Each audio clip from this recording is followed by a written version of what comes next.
Bíblia no Salmo 69.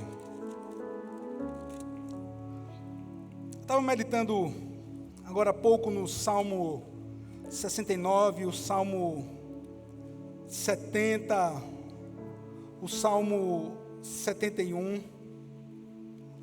Irmão, vai para o 71. Vamos para o 71. Vamos para o 71. Vamos fazer uma pregação textual hoje. Vamos conversar sobre esse texto. Em ti, Senhor, confio. Nunca seja eu confundido. Livra-me na tua justiça e faz-me escapar. Inclina os teus ouvidos para mim e salva-me. Quem diz amém por isso? Sê tu a minha habitação forte, a qual possa recorrer continuamente. Deste um mandamento que me salva, pois tu és a minha rocha, a minha fortaleza. Livra-me, meu Deus, das mãos do ímpio. Quem diz essa palavra nessa noite? Diz assim, amém. Livra-me, ó Deus, das mãos do ímpio, das mãos do homem injusto e cruel. Pois tu és a minha esperança, Senhor Deus. Tu és a minha confiança desde a minha mocidade. Por ti venho sido sustentado desde o ventre. Tu és aquele que me tiraste das entranhas da minha mãe. O meu louvor será para ti constantemente.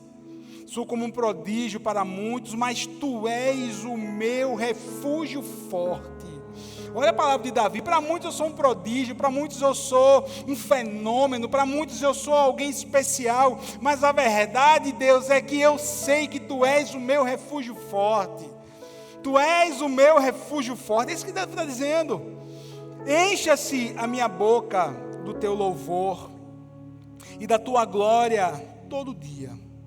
Não me rejeites no tempo da velhice, não me desampares quando se for acabando a minha força, porque os meus inimigos falam contra mim e os que me espiam a alma consultam juntos, dizendo, Deus o desamparou, persegue-o e toma-o, pois não há quem o livre.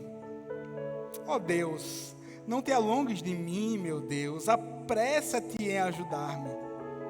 Sejam confundidos e consumidos os que são adversários da minha alma.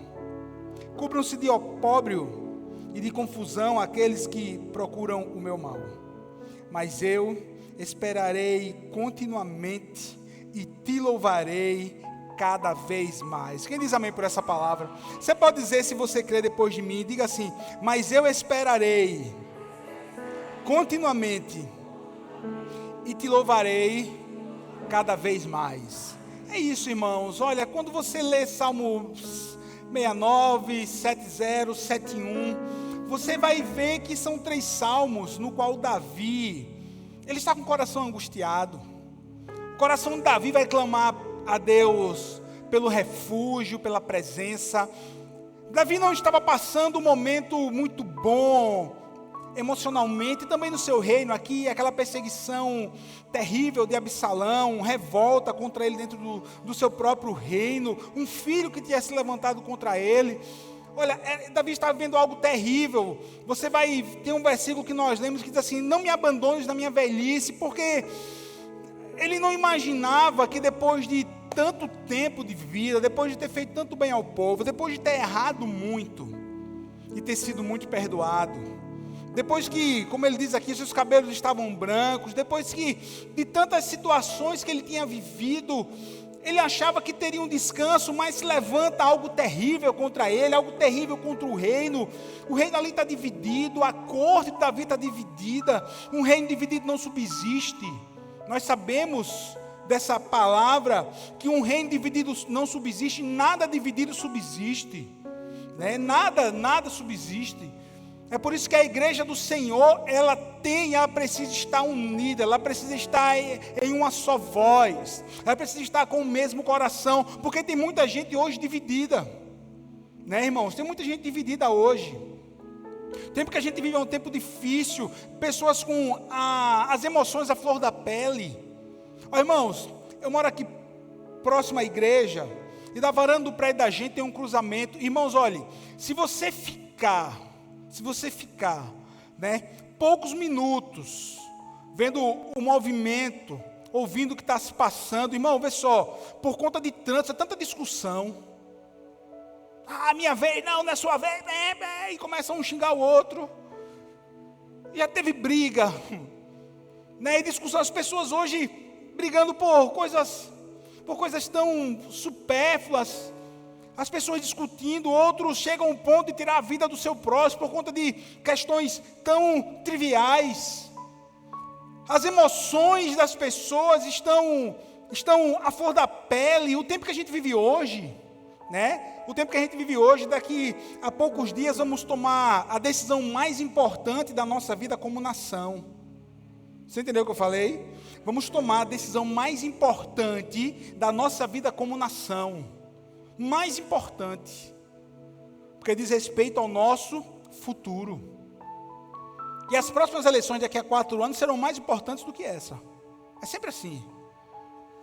Mas emoções, e aí, pastor, como é que vai ser? O medo, a notícia, porque isso, porque aquilo outro está acontecendo. Irmão, a melhor coisa, tem horas que é melhor você apagar tudo, apagar, não vê Instagram, não vai ver YouTube, não vai ver jornal, não vai ver nada.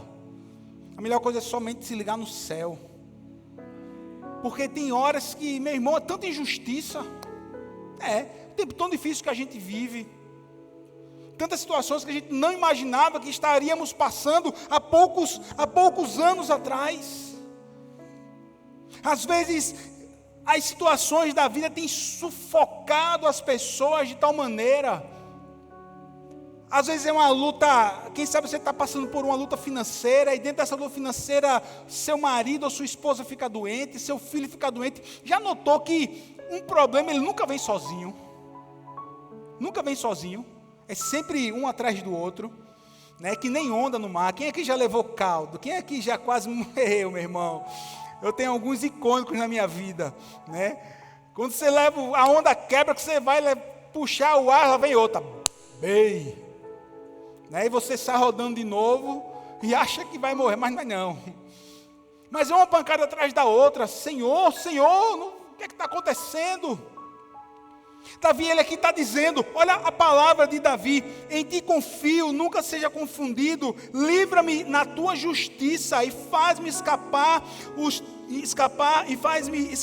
inclina os teus ouvidos para mim e salva-me. Olha aí. Ele só podia recorrer a Deus. Quem está aqui, irmão, nessa noite? Você está aqui em nome de Jesus? Amém. Olha o que Davi está dizendo. São tantas situações, Deus, são tantas coisas. Novamente passando por uma grande luta. Quem sabe você está aqui nessa noite e você disse domingo, você disse na segunda, você disse hoje: Deus, o Senhor não está ouvindo a minha oração, o Senhor não está ouvindo o que eu estou clamando. Quem sabe você disse há pouco: ninguém me ouve, meu marido não me escuta, meu filho não me dá atenção, minha mulher não me escuta. Deus escuta a mim e a você, querido, em nome de Jesus, guarde isso. O nosso Deus nos escuta. Eu cansei de clamar, eu cansei de pedir socorro. Jamais diga isso. Se você cansou, se você está cansado, diga que você não vai continuar. Diga assim: Senhor, renova minha força, renova minha alma. Você está num lugar hoje de renovo, querido. Se ajude, irmão, em nome de Deus. Dê um glória a Deus, pelo menos. Se ajude nessa noite, né? Dá um glória a Deus, participa da palavra. Recebe. Deus está dizendo assim: esse é um lugar onde você encontra renovo. Davi estava aqui clamando por um renovo de Deus. Se tu a minha habitação forte, é o que ele está dizendo. Se tu a minha habitação forte, se a minha justiça. Irmão, quantas vezes na vida, quem sabe você se sentiu injustiçado? Quem sabe você precisou da justiça dos homens e você não teve? A injustiça é algo terrível. Como dói a injustiça, irmãos? Como dói sermos injustiçados. E muitas vezes a injustiça está fazendo com que você entristeça, com que você pare, com que você queira desistir de vir à igreja, desistir de servir a Deus, desistir de um sonho. Não, querido, em nome de Jesus, nessa noite é noite de renovarmos a esperança. A verdadeira esperança está em Deus. Guarde isso, a nossa esperança não está em um homem, a nossa esperança não está em uma eleição, sendo ela muito importante. A nossa esperança não está em palavras humanas, a nossa esperança está em Deus. Por isso a gente descansa e confia. Por isso a gente confia. Eu creio que Deus, Ele tem ouvido a oração da igreja. Eu creio que Deus, Ele tem ouvido o clamor dos filhos de Deus. Eu creio que, para quem está ligado nisso, as batalhas que a gente tem travado nesses últimos dias, nesses últimos meses, nesse último mês, é algo espiritual, realmente é algo espiritual, não é natural. Não é natural. Não é. E nós, a igreja do Senhor, nós temos que estar na posição de intercessão, de clamor. Não na posição de, mas não vai dar certo, mas não acredito que as coisas aconteçam da forma como a gente quer, mas eu tô aqui desanimando. Não, em nome de Jesus. A palavra do Senhor, ela é lâmpada para os nossos pés, ela é luz para o nosso caminho, ela é refúgio, ela é renovo, aleluia. Às vezes você está com as emoções aí, desequilibradas, às vezes as coisas não estão bem no seu coração por decisões que você tomou. Davi tomou muita decisão errada, querido. Davi fez muita besteira, fez muita bobagem, muita. Mas ele se arrepende, ele pede perdão ao Senhor. Não são apenas as injustiças que a gente viu, que é que ele clama por justiça, você viu no versículo, mas também as nossas decisões erradas, as consequências, elas têm um grande peso sobre nós. E quem sabe você está vivendo hoje a consequência de uma decisão errada. Irmãos, nós temos que pedir direção ao Senhor para tudo, para todas as coisas. E se Deus fala, se Deus diz que não, se você não tem paz, não tome nenhuma decisão fora disso. Porque as consequências, você pode pagar essas consequências por longos anos da sua vida. Davi, aqui, ele está vivendo algo terrível, uma perseguição. Vivendo injustiça. Deus havia perdoado, mas a sua negligência em relação a seu filho Absalão, a sua negligência em não ouvir, em não tomar uma atitude em relação a Aminon, em relação a Tamar, tudo isso foi tudo aqui um problema de família, na família do rei Davi. Agora chegam as consequências, e elas chegaram de forma terríveis. Querido, em nome de Jesus, que você possa, eu falei sobre isso domingo, que você possa desnudar o seu coração diante de Deus, pedindo perdão a Ele, clamando a Ele, mas da mesma forma pedindo que Ele tenha misericórdia da sua vida, da sua família, misericórdia do resto dos seus dias, aleluia. Jesus nos perdoou, quem diz amém por isso? Aleluia, glória a Deus. Ele nos perdoou, em Cristo nós somos feitos novas criaturas, em Cristo nós somos justificados, em Cristo nós temos o nosso pecado perdoado, amém.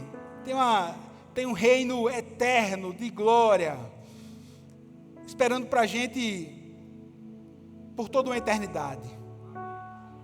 Mas enquanto a gente não chega lá, a gente tem que saber viver aqui nessa terra, a gente tem que saber viver. Esses dias eu conversei com uma pessoa que disse assim: pastor, olha, estou passando por isso, aquilo outro, tantos problemas, tantas coisas, eu preciso que o senhor ore por mim. Eu disse assim: olha, tudo bem, eu vou orar por você, mas é nítido que você precisa de ajuda. Ô irmão, quantas pessoas estão errando, por que não pede ajuda?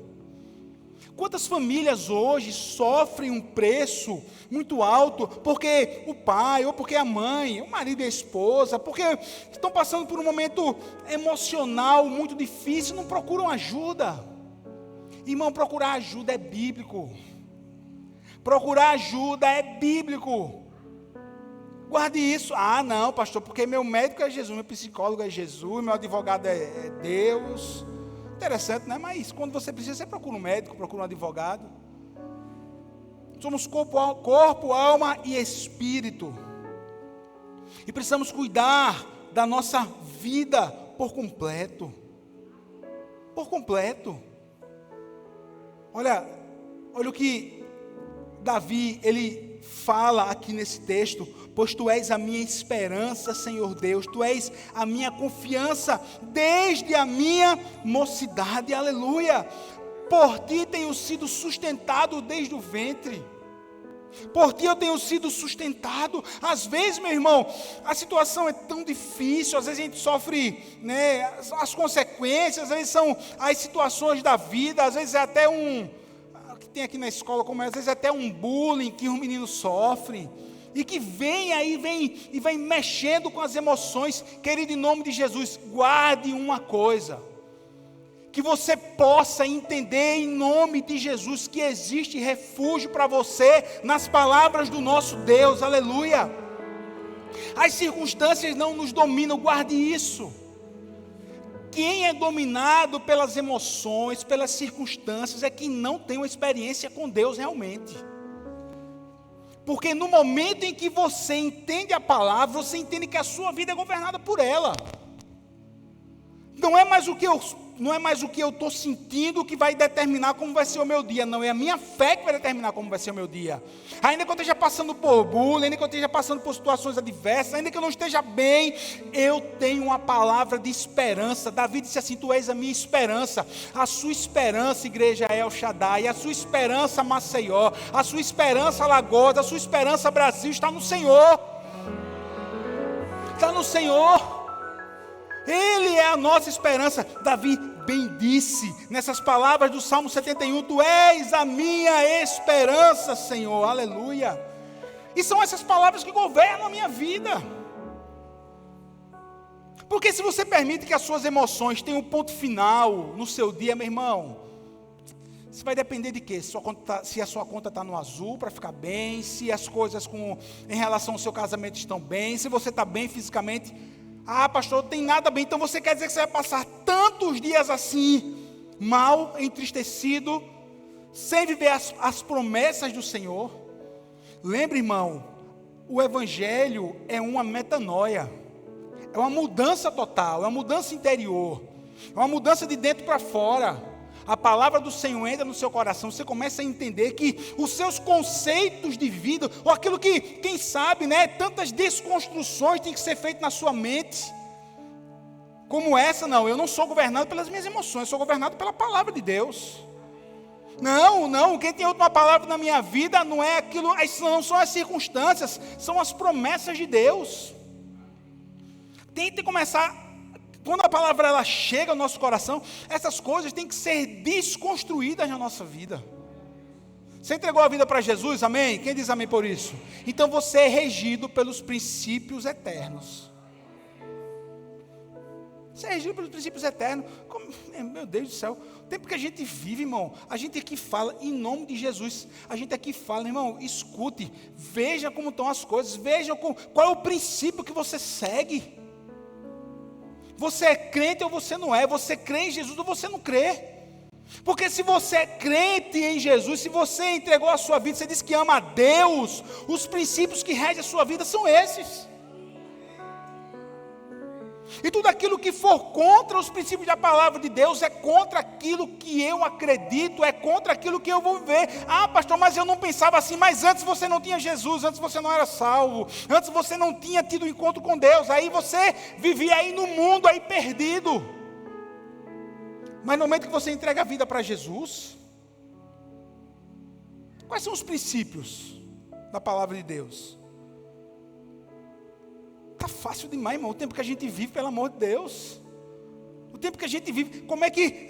meu irmão, tem horas que eu sou meio sem paciência, minha mulher sabe aqui. Está aqui de prova. Tenho essa cara boazinha aqui, estou pregando, mas tem hora, meu irmão, que eu falto a paciência. Como é que tem gente na igreja, como é que tem gente que senta na igreja há anos e anos? Gente que até tem o dom da palavra, mas está compactuando com princípios que são contrários à palavra de Deus. Peraí, velho, você segue a Jesus, você não segue? Pelo amor de Deus. Ou você segue ou não. Ou você faz valer aquilo que você acredita ou não. Estou falando das eleições, estou falando dos princípios, estou falando de 2 candidatos que você escolha, pelo amor de Deus. Eu não vou dizer em quem você vai votar, porque você sabe em quem eu vou votar. Desse púlpito aqui a gente nunca pediu voto e a gente nunca vai pedir. Agora a gente vai ensinar você. E se você quiser aprender, aprenda. Se você não quiser aprender, meu irmão, reveja seus conceitos, se você é crente ou não. Reveja. Meu irmão, quem é crente em Jesus, não compactua com aborto, não compactua com eutanásia, não compactua com pena de morte. Quem diz amém por isso? Quem tem a Jesus é a favor da vida e ponto final. Acabou. Estou falando três tipos. Aborto. Estou falando aqui de pena de morte e eutanásia. Somos contra. Totalmente contra. Porque é um princípio da palavra. Nosso Deus é Deus de vida. O nosso Deus é Deus de vida. Nosso Deus não é Deus de morte. Mas Ele é soberano, Ele dá a vida e Ele é quem tira a vida. Ele é quem tira. Casamento entre homem e mulher. Macho e fêmea os criou. Acabou, meu irmão. Se você também não sabe, isso é Constituição. Família, homem e mulher. Mas quero dar um jeitinho aí. Quero dar um jeito. Olha, meu irmão, gambiarra é um negócio que não dá certo. E tudo que tem gambiarra, está fadado aí a não dar certo. Está fadado. Deus criou o casamento. Amém. Foi que o homem inventou união estável. Pelo amor de Deus, união estável não é casamento, não. É um jeitinho brasileiro mal feito para dizer que tem um compromisso maior do que o de boca. Eu não conheço a vida das pessoas, não conheço a vida das pessoas que estão aqui. Se você está vivendo em união estável, irmão, case em nome de Jesus, pelo amor de Deus, você tem a bênção de Deus. Você tem a bênção de Deus. Como é que tem pessoas que estão na igreja, irmão? Irmão, eu conheci um casal que está há 14 anos na igreja. 14. Quantos anos, irmão? 14. Vivem juntos, mas não são casados no civil. Aí eu disse, meu irmão, tem quantos anos de casamento? Não, a gente não é casado. Disse, não? Como não? Quanto tempo está na igreja? 14 anos. Não casou ainda. Mas por quê? O que é que impede? Diga aí, o que é que impede? Diga aí, o que é que impede? Não, nada. Peraí. Deixa eu abençoar você. Eu até quero abençoar com o casamento. Eu pago a taxa. Eu disse assim para a pessoa, eu pago a taxa. Mas vai casar em nome de Deus para que você tenha a bênção, porque você está vivendo fora do princípio da palavra de Deus. Como é que você quer que Deus abençoe a sua família? Como é que você quer que Deus abençoe a sua casa se o básico que é casamento você não está honrando? Como é que Deus vai abençoar, velho? Como é que Deus vai... É a mesma coisa de você pedir para Deus abençoar a sua vida financeira se você conhece os princípios e não é um dizimista fiel. Você está vendo por sua própria conta e risco, da forma que você acha que é certa. Mas Deus ele não vai poder abençoar, porque você está indo de encontro a um princípio dele. Quem está entendendo o que eu estou falando aqui em nome de Jesus?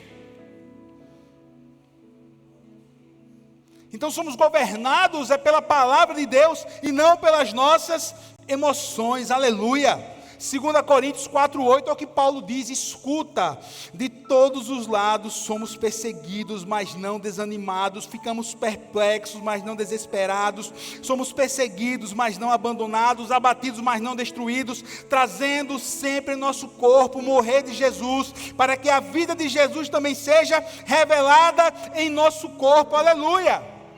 Pode pressionar a mim e a você do jeito que for, mas a gente reanima no Senhor. Pode pressionar do jeito que for, pode a televisão, a mídia, pode vir o que quer que seja pressionando a igreja, mas a igreja se reanima no Senhor. E estamos vendo um tempo de perplexidade em relação à nossa liberdade. Sim ou não? Estamos perplexos, irmão, o que é isso? Você vai ver o voto da ministra do STF. Não, o voto da ministra disse assim, é público. Ela disse assim, não, olhe, é um caso real, mas nós não podemos divulgar para que não cause um transtorno, uma mentira. Peraí, velho, isso é perplexidade. Aconteceu ou não aconteceu? Aconteceu. Não, mas esconde. Mas por quê? Ficamos perplexos. Mas o texto aqui nos diz, perplexos, mas não desesperados. Irmão, eu tenho atendido algumas pessoas nesse tempo desesperadas. Eu atendi. Eu conversei. Pastor, e se, meu irmão?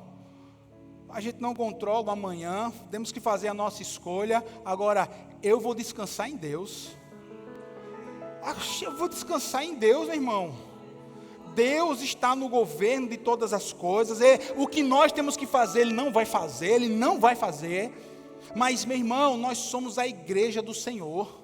A igreja, meu irmão, pode perseguir a igreja, pode bater na igreja, pode fazer o que for, pode tentar tirar a vida, nunca vão tirar a vida da igreja. Quanto mais bate é que nem massa de pão, né, irmão? Quando está com fermento, mais cresce.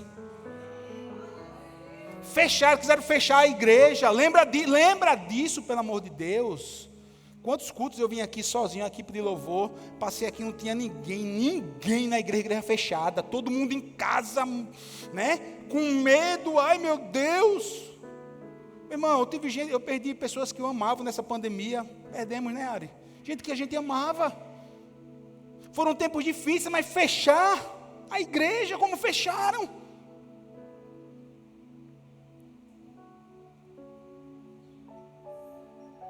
Pode fazer o que for. As portas do inferno não prevalecerão contra a igreja do Senhor. Ponto, meu irmão.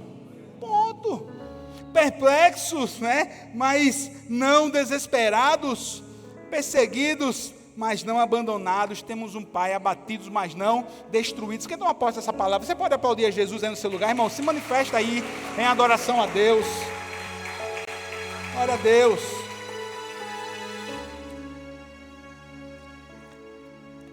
Estou passando por tudo isso, pastor. E aí, o que é que eu faço? Ore. Primeira coisa, diga assim: ore. Ore. Ore, tenha suas conversas com Deus. Davi, isso daqui é uma oração de Davi em um momento de angústia. Há alguém que escuta tudo aquilo que você diz, irmão. Esse alguém é o nosso Deus, aleluia. Orar a Deus significa nos expor a Ele, abrir o nosso coração, como está em moda nessa palavra, rasgar o coração diante de Deus. É isso mesmo, é isso mesmo. E se você sentir necessidade, converse com alguém também da sua confiança. Coloque para fora. Coloque para fora. Eu estou lembrando aqui da palavra de domingo, Ari. Quando eu disse lá em João 11 que Jesus vai ressuscitar Lázaro. Fala a memória, acho que é 11. E que antes de ressuscitar Lázaro, chega Marta. Jesus, se você tivesse aqui, meu irmão não tinha morrido. Olha, ainda botou a culpa em cima disso. Você viu o que ela quis dizer? Ela botou a culpa, mas se o Senhor não tivesse aqui, meu irmão não tinha morrido. Olha para aí. Como é que pode? A gente manda chamar você é nosso amigo. Irmão, preste atenção no texto. Jesus vai parar. Ele vai parar só para ouvir Marta. Depois vem Maria. Oh, Jesus. A gente é tão chegado. Eu ouvi tanto já do Senhor. Se o Senhor estivesse aqui, meu irmão não tinha morrido. Aí Jesus escuta. Antes de Jesus operar um milagre, Ele tem que curar. Exatamente, Ele vai curar as emoções de Marta e Maria, porque elas precisavam falar, precisavam botar para fora. Elas estavam mal, estavam detonadas. Jesus pega e diz assim: tá certo, fale. Pode falar que eu estou ouvindo. Elas falam, volta para fora. Depois que Jesus absorve tudo aquilo, o texto diz que Jesus sai, e antes dele ressuscitar Lázaro, aí o texto diz, e Jesus fez o quê? Jesus chorou. Aí ele recebeu, ali Jesus homem, recebeu, consolou Marta, consolou Maria. Jesus vai orar a Deus. Na oração dele, ele faz um agradecimento a Deus, porque todas as vezes que você agradece a Deus, o Senhor traz vida, uma vida, um nechamar de Deus, uma vida de Deus para você. Oração de agradecimento, meu irmão, move situações, move na nossa vida, coração grato, coração agradecido. Senhor, meu Pai, ele diz assim, meu Pai, agradeço. Aí depois ele faz a oração e faz assim, Lázaro, sai para fora. Mas antes do milagre acontecer, Jesus tratou as emoções, tratou os sentimentos. Então, que você possa aprender isso. Eu tenho que orar, eu tenho que rasgar o meu coração a Deus, mas eu também preciso colocar para fora aquilo que está no meu coração, aleluia. Encontre sempre motivos de agradecer a Deus. Quem diz amém por isso? Quem diz amém por isso, irmão? Quem está aqui? Amém, meu irmão, aleluia. Encontre motivos para agradecer a Deus. Se você ler o Salmo 71, quando você for ler o Salmo 71, você vê que no final vai ter palavras de agradecimento a Deus, aleluia. Seja grato a Deus todos os dias, irmãos. Ah, pastor, foi muito difícil a minha terça-feira, amém. Mas agora são 8h09 da noite e até aqui o Senhor te ajudou. Então você tem motivo para agradecer a Ele. Tem motivo para agradecer. Ah, pastor, mais isso, mais aquilo, querido. Vamos agradecer a Deus, aleluia. Ser grato sempre é uma chave que move o coração de Deus, aleluia. Seja grato, irmão, porque você está aqui nessa igreja, nessa terça-feira. Vamos fazer aquela comparação básica e ao mesmo tempo terrível. Quantas pessoas queriam estar aqui ouvindo essa palavra, sentados nesse lugar, mas estão presos, estão numa cama de hospital, estão internados num hospital psiquiátrico, estão dentro de casa, vivendo uma depressão terrível, dentro de um quarto. Quantas pessoas queriam ter saído na rua como você saiu hoje, ter caminhado como você caminhou hoje. Irmão, a gente só dá valor às coisas quando a gente perde, né? Não, irmão, tem coisas que a gente só dá valor quando a gente perde. Meus 2 joelhos são operados. Eu me lembro que quando eu fiz as duas cirurgias no joelho, uma foi terrível, e que a gente não podia levantar de uma cama, quase 30 dias em cima de uma cama, com a perna dobrada assim, engessada. Irmão, que negócio terrível. Aí fui começar a fisioterapia. Minha perna estava enrijecida assim, 90 graus. Meu joelho, duro, inchado. Aí, meu irmão, fui para a fisioterapeuta, aí deite. Aí eu deitei, mas deite. Meu irmão, sabe o que ela fez? Primeira vez que eu tinha ido para a fisioterapia. Ela pegou minha perna e fez assim, ó. Eu não sei como, irmão, eu sei que eu dei um grito, mãe, tira daqui que essa mulher é doida.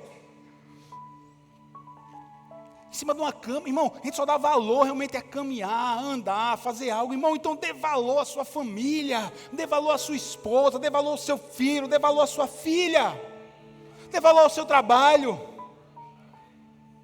Vamos aprender a ser gratos a Deus, aleluia. Ações de graça é apropriar-se da resposta para a graça de Deus em nossas vidas, aleluia. Pastor, essa frase não é minha, essa frase é do pastor Miguel Levi. E por último, eu quero deixar só uma palavra para você. Busque sempre o louvor a Deus. Quem diz amém? Seja satisfeito, irmão. Vamos viver uma vida satisfeito. Vamos viver uma vida, mesmo diante das circunstâncias, mesmo diante das lutas, vamos ser satisfeitos em Deus. Estamos seguros nas mãos dele. Estamos seguros nos braços dele. Tem uma música que diz assim, seguro estou. Já pegou já, né? Esqueci. Bom, vamos nessa.